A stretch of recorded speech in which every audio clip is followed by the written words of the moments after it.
Welcome back, everybody, to Strange Planet Podcast. And for this week's topic, we are going to be talking about whether or not age matters when it comes to the President of the United States of America. Now, granted, yes, Biden is old, but Trump is also very old, too. So you really can't say one is and one isn't. My question to you guys is, do you think he's too old, or do you think that even matters? You know what I mean? Because I kind of feel like it don't, but what do you guys think?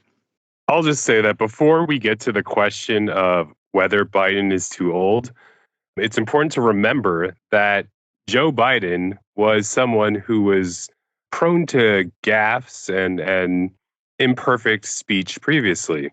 He is on the record as having a speech impediment. He's not the most capable speaker.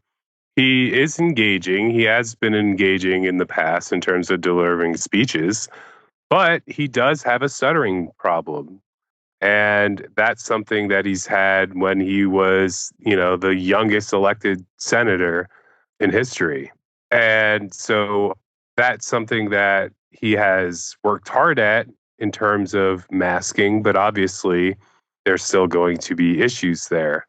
And as you get older, some of those speech impediments, some of his techniques maybe for dealing with that maybe become less effective, or maybe it exacerbates some of the issues that he has in terms of his speech.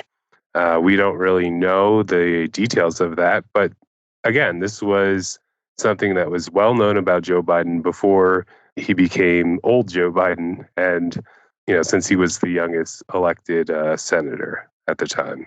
Right. And the way I see it overall is I don't think the age should matter as much. I mean, of course, if it's like, if he's like 95 or something and maybe he can't even walk or talk, that's a different story. Clearly not the case here. But my thing is policy. And I feel like he's done a pretty damn good job when it comes to that. So, like, sure, he might stumble on words and he, maybe has even a history of it or whatnot. But you have to look at the actions and what they're doing.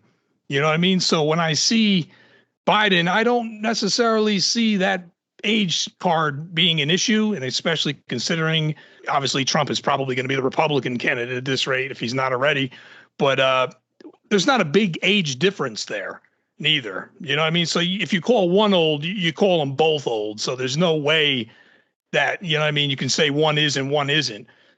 So I just feel like that's also something else. And then more importantly, one thing with Biden you never have to worry about is ridiculous tweets at 3:00 in the morning. Christ, I'm sure we all remember that. You know what I mean?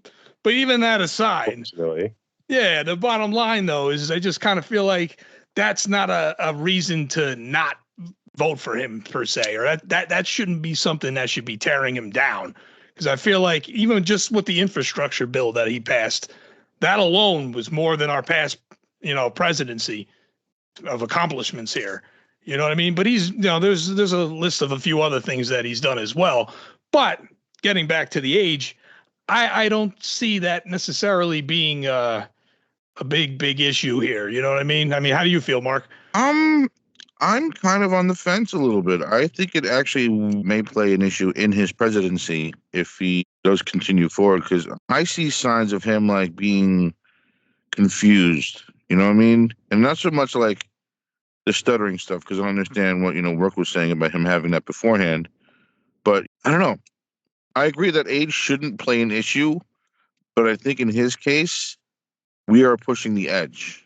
I mean, don't get me wrong. Donald Trump is probably senile as fuck too, because he doesn't seem to get it, or he's convinced himself that what's the truth is not the truth, or however he believes it. But I'm worried. I feel like it's 2016 again, where I have these two possible presidents to vote for, and I don't like either choice. I mean, don't get me wrong. I'm not going to vote for Trump. Right, but, right. But it's like I'm not going to walk out of the booth feeling like, okay, I'm good with my vote. And that brings me to my next topic that I was going to throw at, and it's funny you said that. I don't think a lot of people are very happy about the choices, that we have here, but unfortunately do have to hone in and pick one. But what if I was going to throw this wild card out there that say, I don't know, come the DNC event and then say they reshuffle the cards or whatnot and say, this is all figuratively speaking, you know what I mean? This is not, I'm not starting rumors or nothing. I'm just throwing this out there as a topic of conversation. But what if they reshuffled the deck and then say Biden actually were to step down and then someone like, I don't know, maybe Michelle Obama or even Gavin Newsom or something, say one of them were to step up and maybe try to, take over, you know what I mean? Then, and that would be the Democratic candidate in that case. Like I said, this is all figuratively speaking, but how would you feel about that then? I think the Republicans would take that and run with it. Yeah, because like my thing is like people were like, oh, well, Biden took out Trump the first time, so he should be able to do it again. One would think. But sometimes I tend to wonder, and I'm just trying to make sure that, I mean, I'd like to see this country go in the right direction, and repeating old mistakes is not going to be the way to do that. You know what I mean? So I wouldn't necessarily say I'm against that decision if it were to actually happen. But from the way it looks like it stands now, I don't think that that's going to happen. You know what I mean? It's funny because when you're president, when you're an incumbent president, you often run with an incumbency advantage, and that happens in almost any position in politics. But as a president, it's easier to get reelected in one sense because you're a known quantity. You've been in charge of the national defense and the military, and you've made decisions that affect the country. People can trust that they're not going to get blown up because we haven't yet. Now with Trump, that might be more luck than anything else, and people who actually know what the fuck they're doing, keeping Trump away from some of the more dangerous items that he could be playing around with. Like keep Trump away from the shiny red buttons. And so with respect to someone like Michelle Obama running, I don't see it happening only because I don't think Biden, he's showing signs of aging. I think we should distinguish between age and something like vitality. Okay. Age is just a number. It's, you could be 90 years old and be extremely coherent and sharp. Right. Whereas you could be, 60 years old and have early onset dementia. There's a range of, vital aspects about a person and their cognition that can decline over time, but when it happens and how it happens, it's different for every person. Now, are there signs that Biden may have cognitive decline or some difficulties, confusion? Sure. And does it go beyond the gaffes? Sure. The same can be said of Trump, of course, as mentioned before.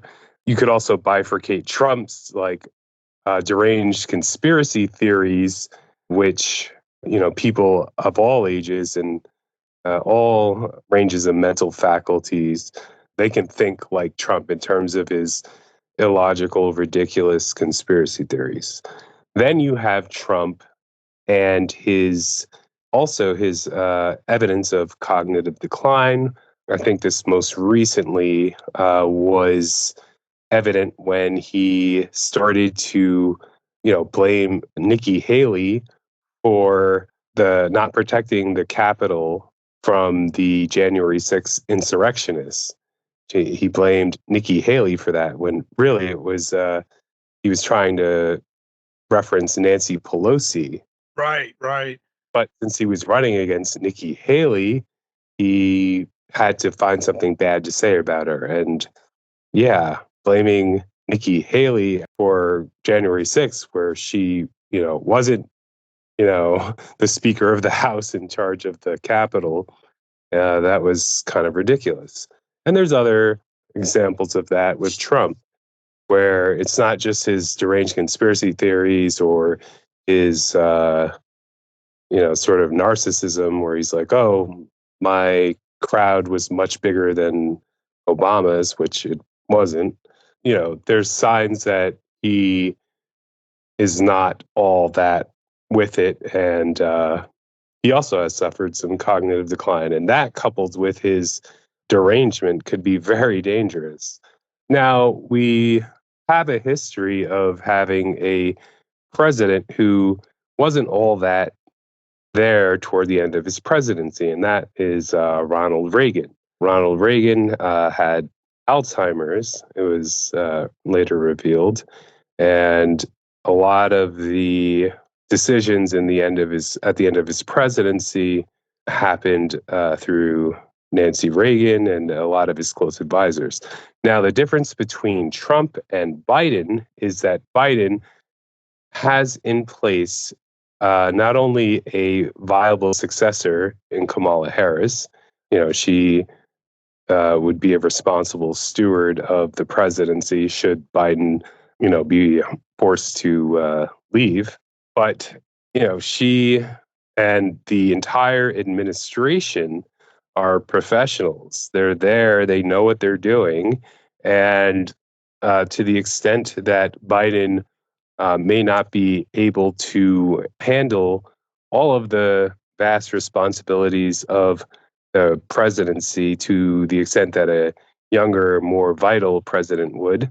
I think that there are just a whole host of people who do know what they're talking about and what they can handle implementing Biden's agenda without necessarily Biden being involved at every step of the way. Whereas Trump has, he has some professionals, but a lot of his folks are amateurs who don't know what the fuck they're doing. And thank God for career civil service government employees who are there regardless of who's president, regardless of party, and they're there to sort of right the ship when one political party or another tries to do something far too radical and outside of the bounds. But I think that our systems have enough in place where no power is distributed such that a president can sort of affect policy in a very strong and broad way, but the implementation details of that policy will always fall to others, including political appointees and civil service government employees. I agree. And I think another major difference between Trump and Biden, too, is that Biden literally his entire life has been in politics. You know what I mean? So he's got so much experience under his belt, so much knowledge. And then when you look at the other side, all he has is what? A reputation of screwing over contractors and, just doing scummy shit. And then somehow he ended up getting in 2016. Look. I mean, Trump was president for 4 years. He has that experience. You can't really take that away from him. Whether he did good, bad, or indifferent, you really don't know what it's like to be president until you're in that position. It's probably the most unique job in the world. And, he has that experience. Sure. Did he do the right things with it? Is he dangerous in that position? Yes. But that's a whole nother argument. That's true. But like one thing he said recently that I found very interesting was like he said something, and there's video of this. It was one of his rallies, but he said something about like, oh well, if I wasn't running for president, I could be somewhere in Mar-a-Lago just chilling, having a drink. Or so what's he trying to say? Vote for me. I hate this country. Like I don't understand that incentive there. He said that even prior to this. When running in 2006 for the 2016 election, he said, he doesn't have to do this. He's rich. He's very, very rich. He doesn't need to be president. He doesn't need to, go out there and work hard, which he doesn't. But he doesn't need to do this, and he's doing this out of the love of his country and not the love of the money he's making off of it, obviously. So Jared Kushner didn't just make $2 billion from some Arab people during the of presidency.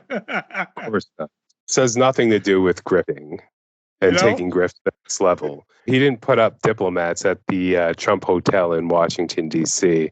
and sort of try to get them to stay there in exchange for money, Yeah, he didn't charge the Secret Service for when he had to stay at his own hotel. Mm-hmm. Oh, of course not. Yeah, he didn't have the Secret Service have their own fucking floor at Trump Tower and have to pay for it with government funds. A whole fucking floor rented from Trump Tower using taxpayer dollars. Right? I'm sure he gave him a discount. Yeah. But that's why, like you were saying, the president is a very powerful position. But if the wrong person has that kind of power, that's it could be very scary, the results. You know what I mean? Well, it's not just the one person who has the power. Because if it was just Trump, he wouldn't have done anything. But he didn't anyway. Cronies. No, he had a bunch of cronies in Congress and in the House, and those cronies allowed him to do things that put us where we are today with Roe v. Wade, and And he's actually proud of that, which is sad. I mean, I don't think he gives a shit. He probably doesn't, realistically. He's proud of himself that he had such an impact, whether good, bad, or indifferent, on history and the ability of people to do something. And he's proud of the fact that he riled up the emotions of so many people. He's proud to be relevant and in the topic of conversations of people even after his presidency. The fungus that just won't go away.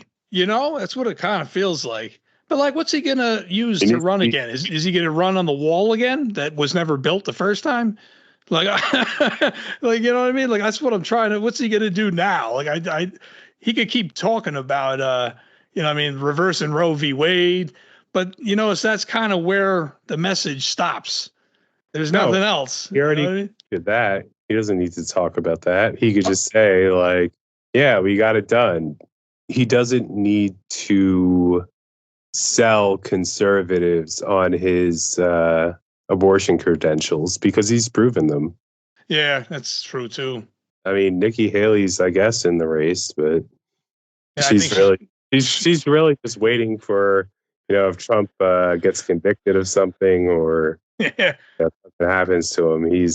She's waiting there to become the nominee. But otherwise, she ain't winning. Yeah, right. That's going to be a silver medal there. But the one thing I'll also say about Biden, though, that's very different from Trump is I never once had a worry about him pissing off our allies or screwing up situations. I kind of feel like he's a very stable person for that line of work. You know what I mean?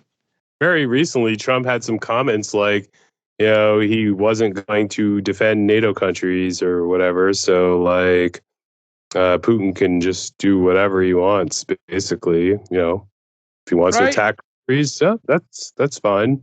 Yeah, it's just scary. All right, yeah, that instills confidence in our allies and doesn't embolden Putin and doesn't embolden Putin to interfere in our election to vote for Trump. Yeah. Mm-hmm. Yeah, you know what I mean? That doesn't make any sense. And the fact that people are actually okay with that, they're not going to see the repercussions of that until it's too late. And then what?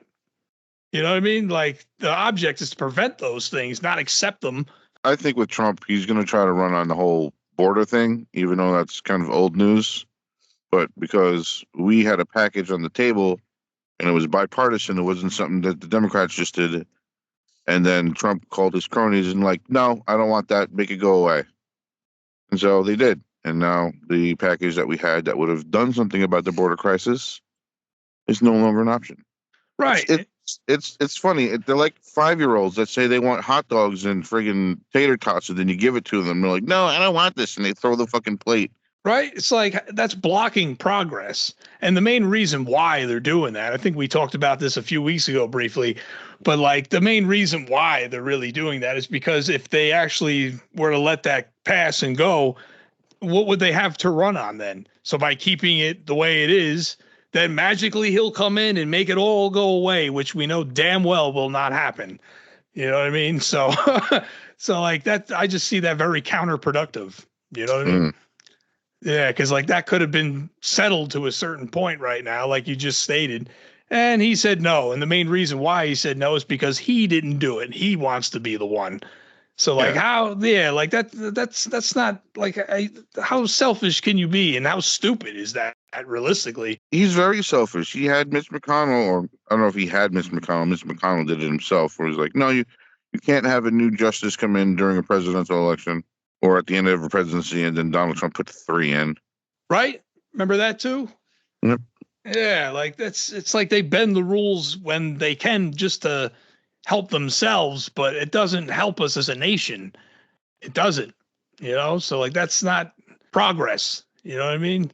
It's sad. And the thing is, the line of morality that politicians have nowadays is so far back from what it should have been. Even in the 50s, we're talking about what, maybe 80 years ago, where like if you were caught doing anything in politics at the time, you were like lambasted up the wazoo. And nowadays, you know, you sleep with your secretary, you could buy furniture on the government's dime, and everyone's like, oh, slap on the wrist. There you go. Right? Yeah, for real. Don't do it again. They wag their finger at them. Right. That's all they get. I'm tired of this double standard shit, man. For real. Because that's what it's basically is at this point. It really is. Yeah. And it's blocking progress. You know what I mean? And we're just getting further and further behind. And nothing's really getting done. And that's the worst part. And there's been other things that I brought up. Like I'll bring it up again too when it comes to like the student loan aid. You know what I mean? Biden's been trying to do that since 2020. And the reason why it's never happened was because of Republicans. They keep voting against it. Or when like he did that infrastructure bill, there was actually some of that included in there, but it wouldn't get passed if that was in there. So what did Biden have to do to accommodate the Republicans? Take it out. You know what I mean? Then it passed. You know what I mean? God forbid, you know what I mean? The American people actually get a little relief. You know, it's funny, given like times that we've had Democratic presidents where we've put a notch in the deficit and maybe even had a surplus at one point. But like, even given like the restraints they had on us at the time, could you imagine if we were able to like get all the taxes from all the people and actually apply those taxes to government programs and infrastructure programs, and even have some extra money to put into like a savings program? I mean, the only reason why Social Security is going to burn out is because they're siphoning money left and right from all over.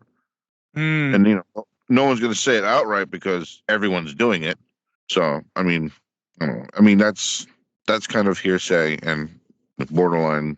That's going to be a dark time, too, if that actually does dry up, because that's what a lot of people are, you know, I'm kind of banking on right now. And if that's, they're saying our generation will not see Social Security. Yeah, I've read that before too, and that's alarming. And you think Trump gives a shit about anything like that? Oh no.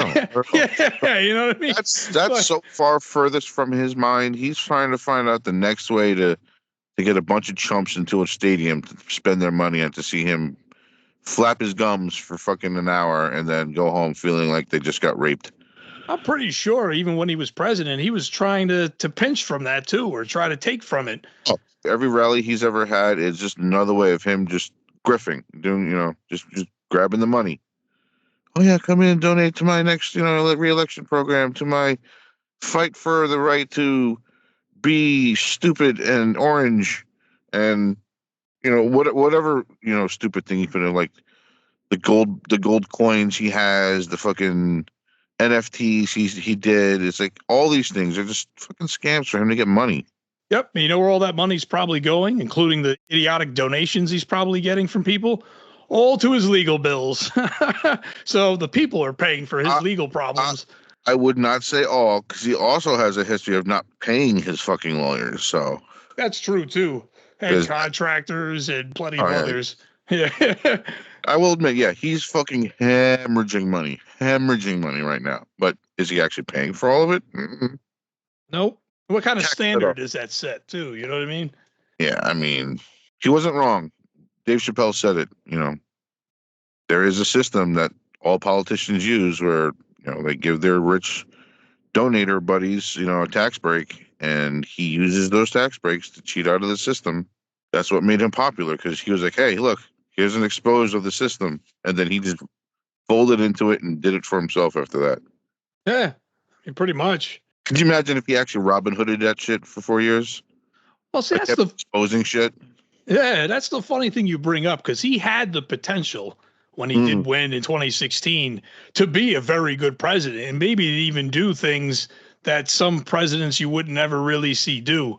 But the greed and the anger and the stupidity and the chaos, that all is what he brings to the table, and that is what it became. You know what I mean? So all the good things that you thought were going to happen didn't, and they're never going to. So even if, God forbid, he were to win on his next term, I can predict this already. I'll say it now. You're going to see 4 more years of literally nothing again. So if that's what you want, you know what I mean? I disagree. I think we'll see 4 years of absolute fucking chaos. That's possible too. Writing blank checks to people, not necessarily blank checks, but the whole idea of you can do what you want and I'm back you up. And he's going to give out so many favors. It's going to be ridiculous, because he's already been scared off. One time he thought he was going to win the second time, and he didn't, to the point that he believed he did, and started a riot because of it.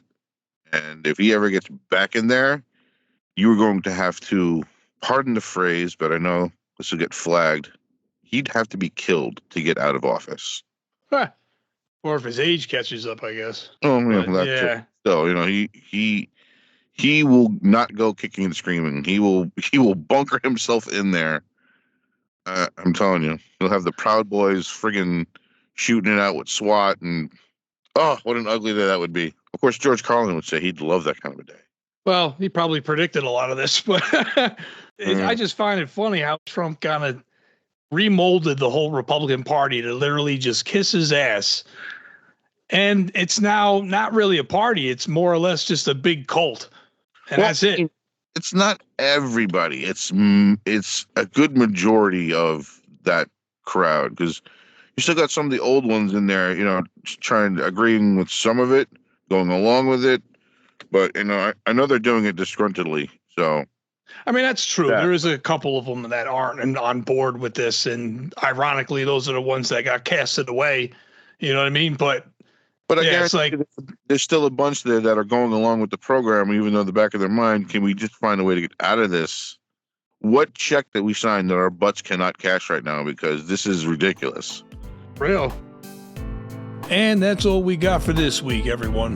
Don't forget to like, share, and subscribe, and hit the bell icon for notifications. Strange Planet will have new episodes on YouTube every Friday. Thanks for listening, and we will see you next week.